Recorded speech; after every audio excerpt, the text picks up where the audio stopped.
நண்பர்களுக்கு வணக்கம். காலையில் கிட்டத்தட்ட 9:45 மத்தியானம் கிட்டத்தட்ட 1:50 வரைக்கும்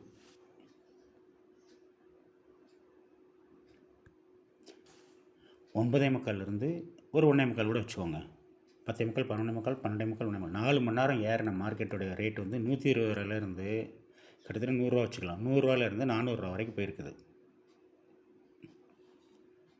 ஆனால் அப்படியே உல்டாவா அந்த புட் ஆப்ஷன் 3, 6, 9, 12 ஒரு 12 நிமிஷத்தில் 400லேருந்து கிட்டத்தட்ட 230 வரைக்கும் வந்துடுச்சு. 10 நிமிஷம் 12 நிமிஷம். இதனால தான் வந்து ஆப்ஷன் ட்ரேடிங்கில் எதிர்பாராதது என்ன வேணால் நடக்கும். இந்த பிரச்சனை இன்வெஸ்டர்ஸ்க்கு கிடையாது. ஸோ ஆப்ஷன் ட்ரேடிங் வர்றவங்க இந்த மாதிரி விஷயங்களெல்லாம் நீங்கள் சந்திச்சிங்க அப்படின்னா தான், அதாவது ப்ராக்டிஸ் டைம்லேயே லைவ் ட்ரேடுக்கு வர்றதுக்கு முன்னாடி ப்ராக்டிஸ்லேயே சந்திச்சிங்க அப்படின்னா தான் உங்களால் இங்கே சஸ்டெயின் பண்ண முடியும். அதே மாதிரி கிட்டத்தட்ட 103 பாயிண்டில் போனது ஒரு 400 பாயிண்ட் அப்படின்னா கிட்டத்தட்ட ஒரு 300 பாயிண்ட் 4 மணி நேரம், 1 மணி நேரத்துக்கு 100 பாயிண்ட் ஏறி இருக்கு.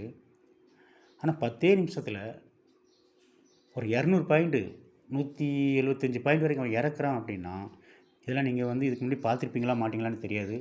ஆனால் தெரிஞ்சிருந்து ட்ரேட் பண்ணுறது நல்லது.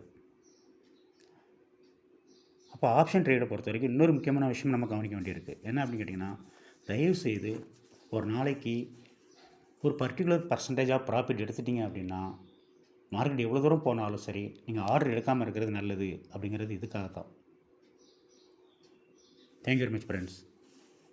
டெய்லி ஒரு 3% மட்டும் உங்களவுக்கு புக் பண்ணுற அளவுக்கு நாலேஜ் இருக்குது அப்படின்னா, செல்ஃப் கண்ட்ரோல் இருக்குது அப்படின்னா நீங்கள் ஜெயிக்க முடியும். இல்லை அப்படின்னா மார்க்கெட் இந்த மாதிரி எதிர்பாராத விஷயங்கள்லாம் நடக்கும். Thank you very much. பாய்.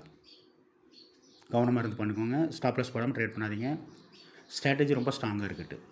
தேங்க்யூ. பாய்.